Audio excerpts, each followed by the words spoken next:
You have talked now very openly about your concerns with the border. You said that you are the sheriff of a county that has, is it 125 miles? 125 miles. Mm-hmm.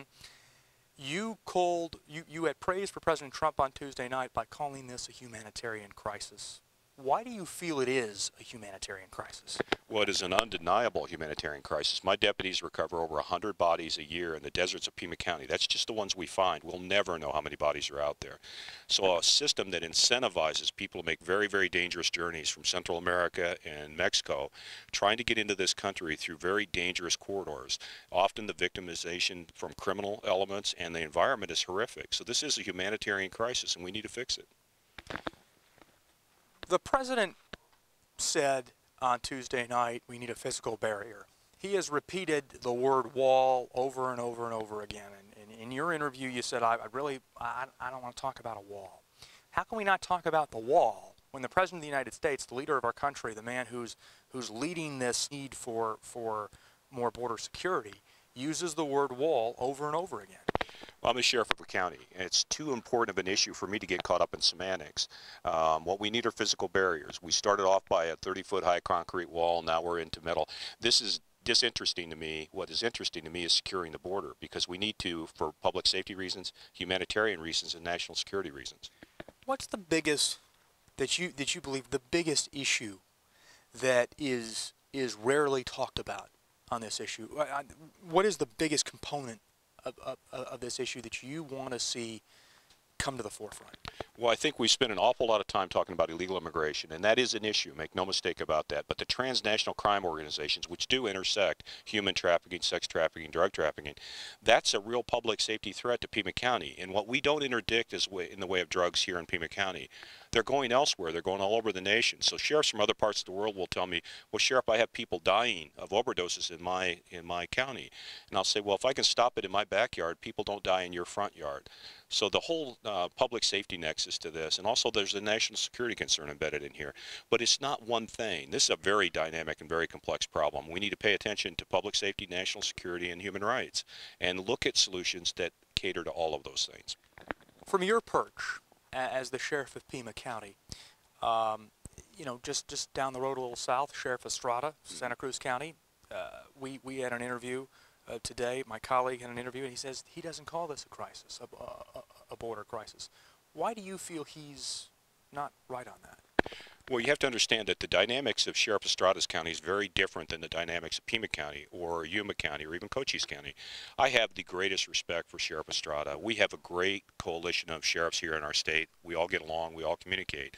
But his county in Santa Cruz County is very different. It's much smaller. It's more focused on the port of entry than our county that is very rural, has limited ports of entry. So they're very different. And I perceive the nature of the problem to be different, not because he's wrong and I'm right, but because our counties are very different.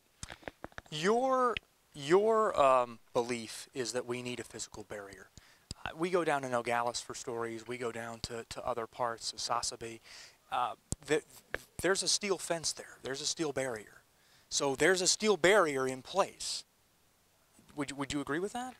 In places, they're in place. In many places in our county, make no mistake about this, and people don't understand this, in places in Pima County, the border is nothing. Nothing. There is nothing there.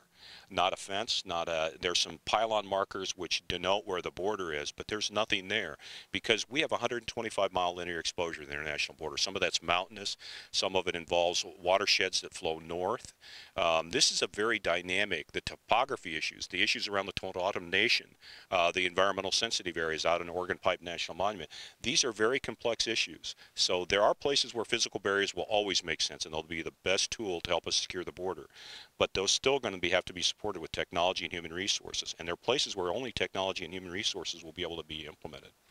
Two last questions for you. One is this. In about an hour and a half, I have an interview with a TSA agent who's now on, who now just missed her first paycheck as a result of this shutdown. We're headed now, tomorrow morning will mark day 24 of the shutdown. There are people in your county who are continuing to work, federal employees who are going to work, they're not getting paid. How does this shutdown end, and what do you say to those employees who are working without a paycheck?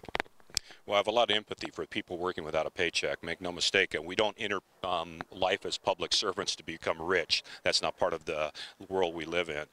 We send people to Washington, D.C. of all political parties to solve difficult problems. That's why we send you to Washington, D.C. It's not to see who can win a game of political partisanship or which party wins. It's the American people that need to win. And that's what we've lost in political discourse in this country. We're too worried about which political party wins. Let's abandon that. We send people to Washington, D.C. for a reason, to solve difficult problems. I invite them to get after that. Very lastly, and thank you so much for your time on a Sunday. It's always a pleasure to talk with you. It really is. From your perspective, you've had more than 30 years in law enforcement. You even said you're in the twilight of your career, and you said this publicly. What is the solution here? I know it's a very broad question, but what do you believe is the best course of action? For us to forget partisanship and remember that public safety, human rights, and national security are not partisan issues. They're not Democrat issues. They're not Republican issues. They're quality of life issues. They're human condition issues. When we elect people, they should embody those things. That's what they should hold near and dear. And when our political leaders begin to hold that dear, more than partisanship, more than towing a company line, either right or left, we'll move this country forward. But it's time to do that. And this political divide, this partisanship, is what's slowing us down. Would you agree that the president is leading that divide as he makes these tweets saying that Democrats are not in Washington and I'm in the White House waiting to sign something, and he refers still to the wall? I'm a cop, not a politician. I think there's enough blame to go around. I think the Democrats ought to sit down with the president and better define what he means by physical barriers, walls. I think the president could probably do a better job of explaining that to the American people and to the opposition party. But the point is, they need to come together. They need to fix this. That's why we sent you to Washington, D.C., to fix difficult problems. Thank you so much. Paul, anything you... No, I think that was great. Excellent. What is the solution to stop drugs from being smuggled across the border in your estimation? Well, there isn't a solution. There are many things that will impede that. So everybody's looking for the silver bullet solution. There isn't a silver bullet. If we do that, would be one thing and we'd be done. There's always going to be vulnerabilities. Currently, the ports of entry are a terrible vulnerability, and the drug cartels are exploiting that. As soon as we shore that up, they're going to go elsewhere. So we have to secure the border, which means shoring up the ports of entry, securing the other parts of the border that we can with physical barriers, and then implementing technology and human resources where we can have physical barriers. So it's not a one-size, one-shot solution. And I guess a border tunnel was discovered last week through Nogales. Danelle's asking, what is the solution to that? Well, they're always going to be, the cartels have unlimited resources, unlimited time, unlimited funds. So they're always going to try to defeat any countermeasure that we put in there. So there's going to be attempts to tunnel under, to bore through, to go over the top of physical barriers. So you're always going to need technology and human resource to try to detect these unauthorized entries, even where you have physical barriers. Thank you so much.